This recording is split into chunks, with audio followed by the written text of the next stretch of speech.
All right, welcome. So this is part two on solving quadratic inequalities. Let's solve a quadratic inequality, and we'll demonstrate a step-by-step process as we proceed. We'll get some motivation for it too. So let's suppose you want to solve this inequality. X squared plus 4x minus 12 greater than or equal to 2. So let's draw a very generic picture.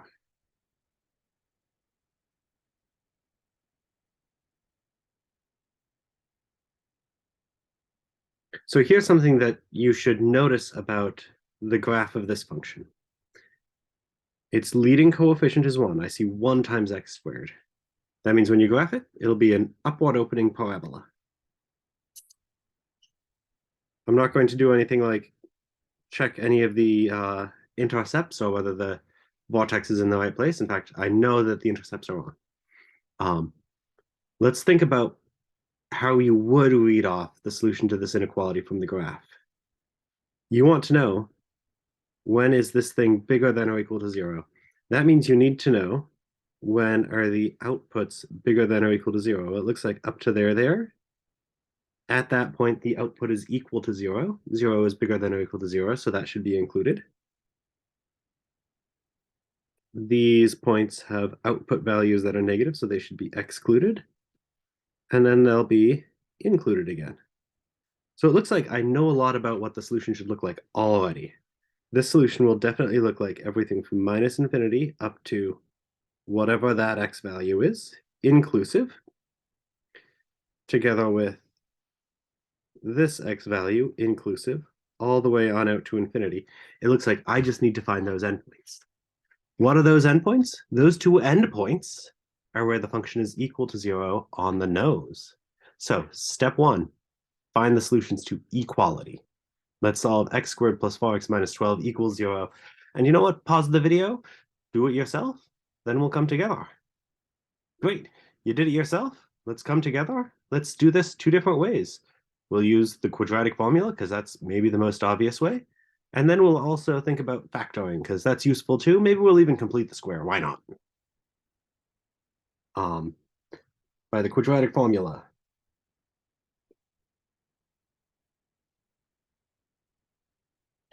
So it looks like this should be x equal to negative b plus or minus the square root of b squared. 4 squared is 16 minus 4 times a times c, 4 times minus 12, all over 2 times a. A is 1. All right, so upshot with quadratic formula is we now have the answers. Downside is we need to evaluate whatever that is, and to do that, might take a little bit of arithmetic, nothing too bad. So I guess first thing to notice, double negative becomes a positive. 12 times 4 is 48. Add 16 to that. 6 plus 8 is, gosh, 14. We'll carry the 1. 1 plus 1 is 2. Plus another 4 is 6. So by doing that bit of arithmetic, which in general in like a solution I wouldn't need to see, that looks like x equals negative 4 plus or minus the square root of 64 all over 2. All right, let's walk with that. What's the square root of 64? Well, that's one of the few things whose square roots you just know. Square root of 64 is 8.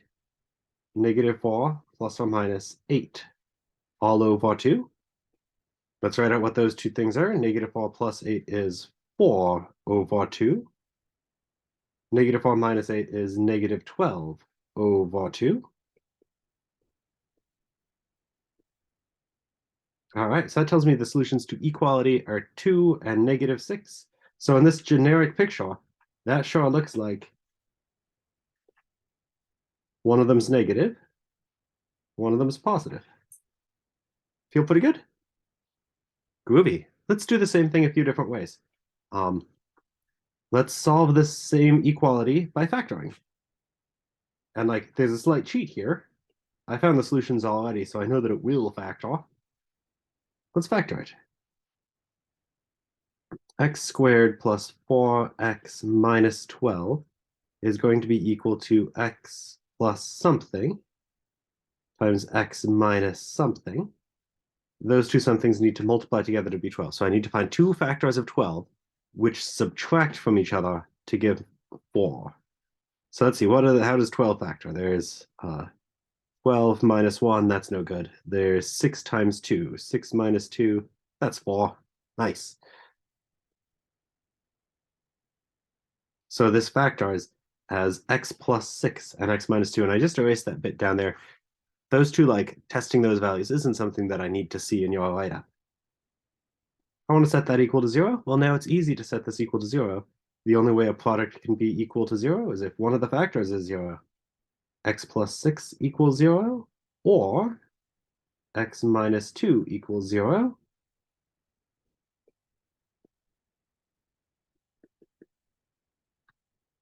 Cool, and that agrees. X equals negative 6 or x equals 2. I'm going to add a page because I want to do one more way. Let's also complete the square, just to get a demo of that happening. X squared plus 4x minus 12.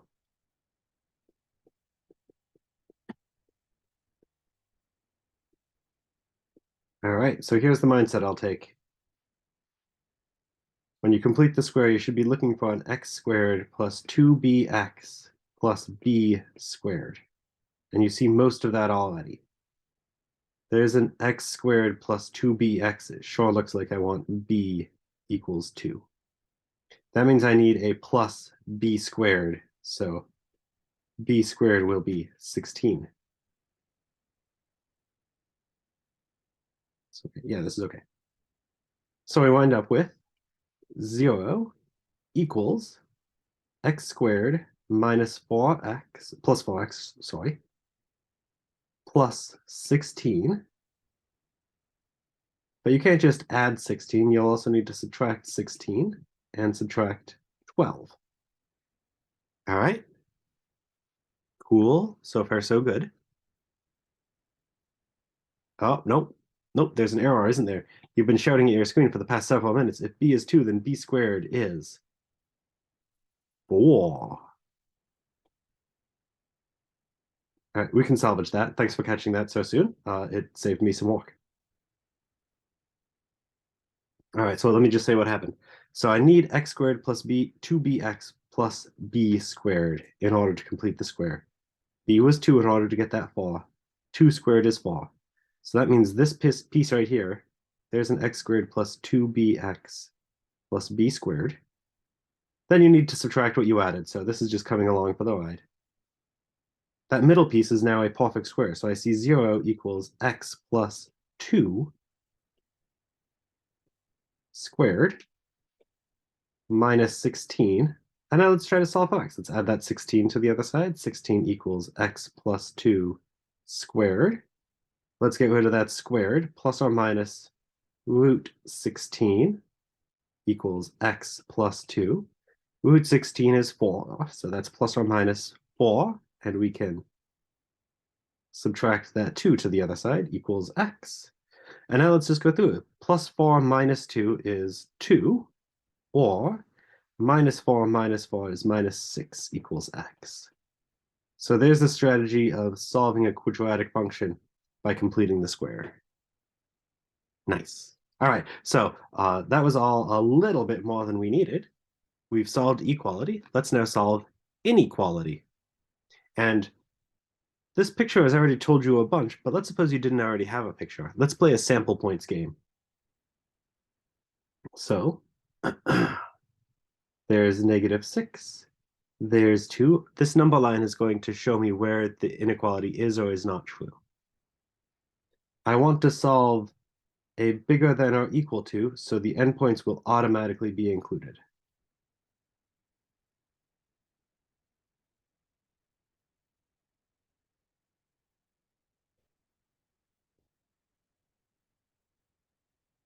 Why? Because the inputs set will result in equality, and 0 is in fact bigger than or equal to 0. So let's check some sample points. I'll do like one of them. In fact, maybe I'll be extreme. Let's plug in negative 1,000. So you plug in 1,000, negative 1,000, you'll get 1,000 squared. Well, that's 10. Nope, that's 1,000,000, right? Plus 4,000 minus 12. Oh, yeah, that's definitely bigger than 0. It's almost 1,000,000. So we look at it and we say, that x equals 1,000 results in something bigger than 0. So all of these inputs will be included.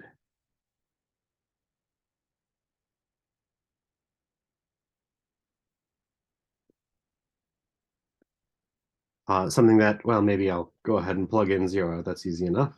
X equals 0. Easy to plug 0 into that. You'll get 0 squared plus 4 times 0 minus 12. That's minus 12, but all I care about is that it's less than 0. All of these will be excluded. And I won't do the computation again because I feel like I've spent enough time on this example. Pick your favorite number that's bigger than 2. Maybe it's 1,000. Include these. So it sure looks like the solution is negative infinity to negative 6, bracket, bracket, union 2 to infinity. Alternately, you can draw a picture. And now I'll draw a slightly more precise picture. There's negative 6. There's 2. This will be an upward opening parabola. I could locate its vortex, but I don't care about the vortex for this application, so I won't. Graph looks like this.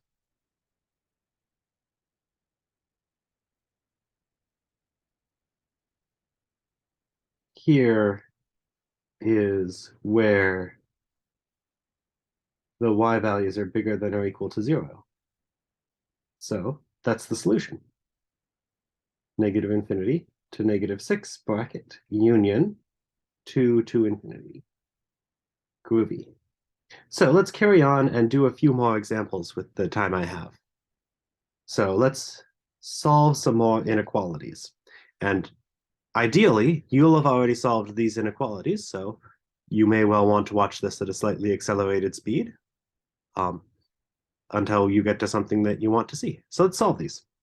X squared plus 4x minus 5 equals 0. Start by solving that.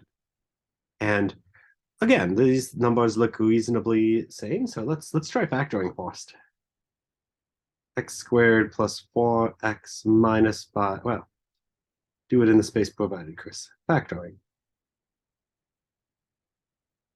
X squared plus 4x minus 5 is the same as, let's see, it'll be x plus something times x minus something. Those two things will multiply together to be 5 and add together to be 4. So let's see, x plus 5, x minus 1. Those certainly multiply together to be 5, and 5 minus 1 is 4. That works. Set that equal to 0. It looks like x is equal to negative 5, or x equals 1. You know what, maybe I'll do it one more way. Let's complete the square. You could write this as x squared plus 4x plus 5. Let's rewrite that as x squared plus 4x. So that means my b wants to be 2. My b squared wants to be 4. Plus 4. I still have an extra that much, so I need to subtract the 4, and then there's still that minus 5. Set that equal to 0. This becomes x plus 2 squared minus 9 equals 0. X plus 2 squared equals 9, and go from there. X plus 2 is plus or minus 3. Subtract 2 to the other side. X equals 3 minus 2 is 1, or negative 3 minus 2 is negative 5. Consistent answer. You can also use the quadratic formula.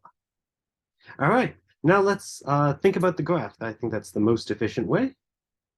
So let's sketch a cartoon graph that includes the information we have right now.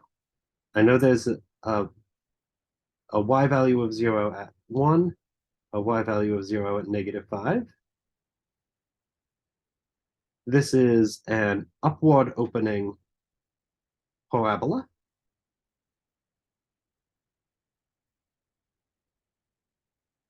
So there's the graph of y equals x squared plus 4x minus 5. I want to know where are the y values less than 0. Well, up here, the y values are bigger than 0, bigger than 0, bigger than 0. They change at 5, and they start being less than 0. And because this is a strict inequality, endpoints will be excluded. Alternately, try to plug in x equals -5. I know for a fact that you'll get this piece to be equal to 0. 0 is not strictly less than 0, so that endpoint will have to be excluded.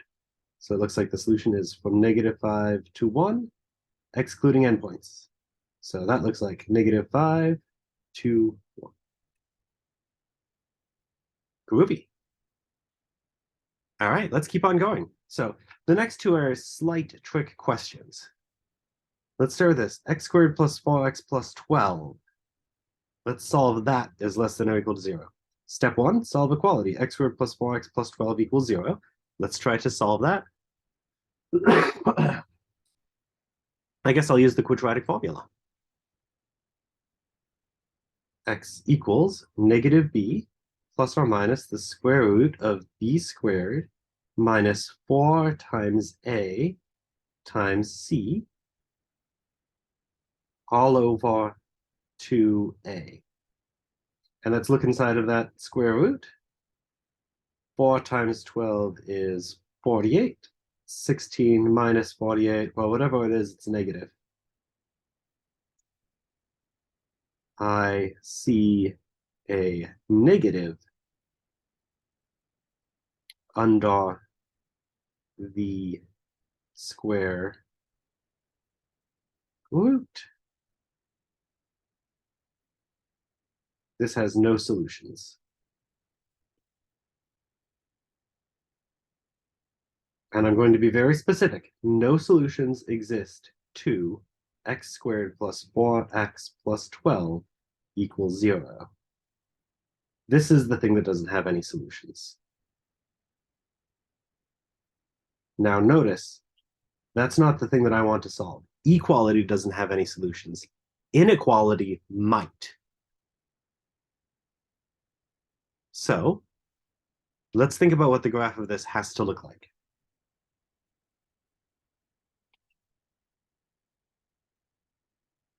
So if you want to plot this, if you want to plot y equals x squared plus 4x plus 12, the above line, the fact that this has no solutions, means that this should have no x-intercepts.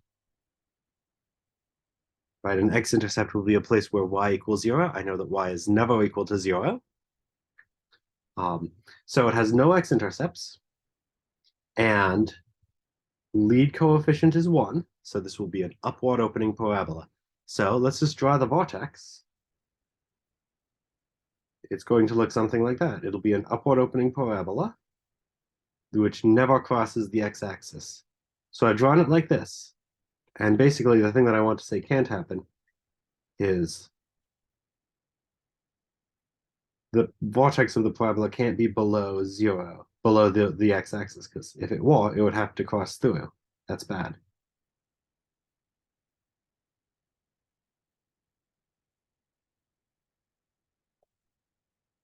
And maybe I should respect my color coding.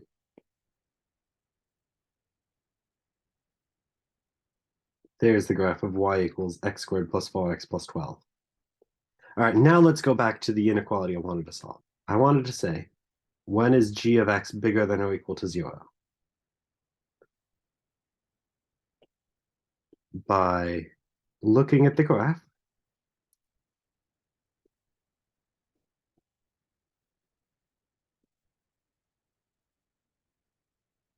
by this graph, I mean this graph.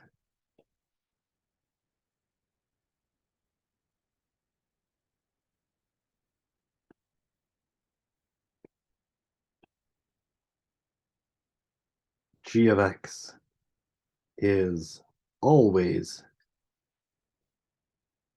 greater than 0. So now let's answer the question. So when is g of x less than or equal to 0? So g of x less than or equal to 0 has no solutions.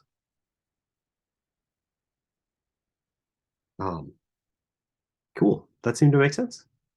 So it's possible for quadratic inequalities to have no solutions. For instance, if you take a quadratic, which by looking at a graph you know is always positive, and you ask when is it negative, the answer will have to be never. Excellent. So one more. Let's let phi, so if you like, I've slipped in here a casual bit of introducing a Greek letter, which will sometimes be used. Let's let phi of x be x squared minus 2x plus 1. Let's determine which x values result in phi of x being strictly bigger than 0. Step 1, solve equality. All right, so you've already solved all of these, and so you already know the solution to this is x equals 1. There's only one solution.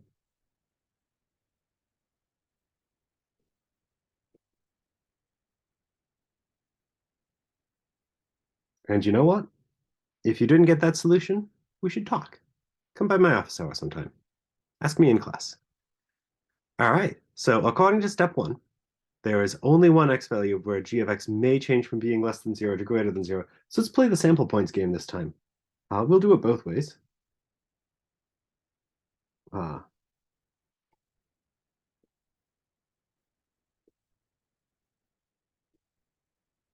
other strategy will be over here. So let's draw a number line. I know that there's x equals 1. X equals 1 is the only place where the inequality can start or stop being true. So let's pick some sample points. And I don't know, something less than 1. How about x equals 0? X equals 0 is less than 1. Plug in x equals 0. Phi of 0 equals 1. Hey, that's bigger than 0. I want it to be bigger than 0. So all of the sample points over here will be included. X equals 1. Remember, x equals 1 solves equality. Since I want to solve strict inequality, that number has to be excluded. Next, let's keep on going. Let's pick a number bigger than 1. 10. Plug in x equals 10. Phi of 10 is 10 squared is 100, minus 2 times 10 is 20, plus 1. That's positive. You can work out what it is. I think it's 81, but I don't care that it's 81. That tells me that all of those are also included. So what does that mean? That means that phi of x is bigger than 0 is solved by negative infinity to 1, excluding 1, together with 1 to infinity. Or if you prefer to use words to just say what you mean, all numbers except x equals 1. So some weird things that can happen is if you want to solve an inequality, the corresponding equality has no solutions, well, then the solutions are either going to be everywhere or nowhere. If there is exactly one solution to equality, then look to the left and right. I think they'll both either be included or both be excluded. Let's see this using this graphical strategy. Let's graph it. So the fact that x equals 1 is the only solution to equality means that's the only place where this thing touches the x-axis. And it has to look like a parabola. That means this point has to be the vertex. So the graph definitely looks like that.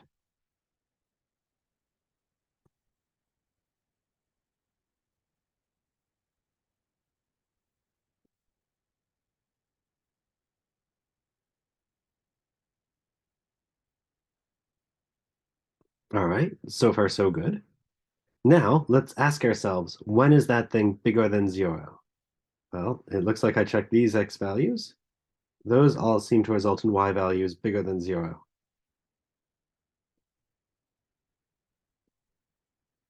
So all of these need to be included until you get to that endpoint. Well, right there, y equals 0, so you have to exclude it. Then you include everything to the right.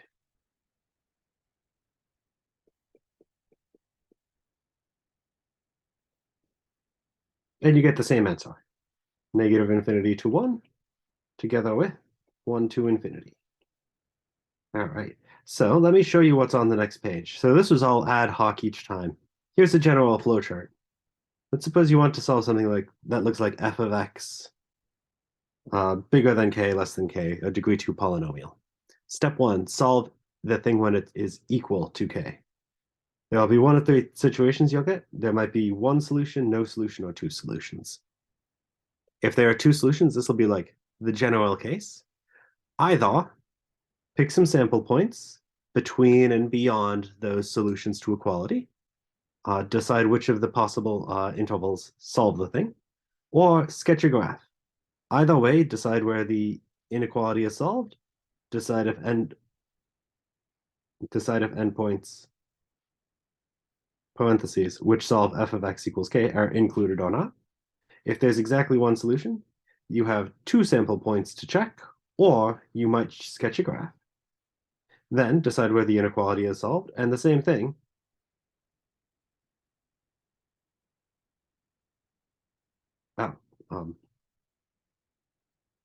Decide if the solution to f of x equals k is included. Decide if the endpoint is included. If there are no solutions, well, you just need to pick one sample point, or you can sketch a graph. The answer will either be everywhere or nowhere.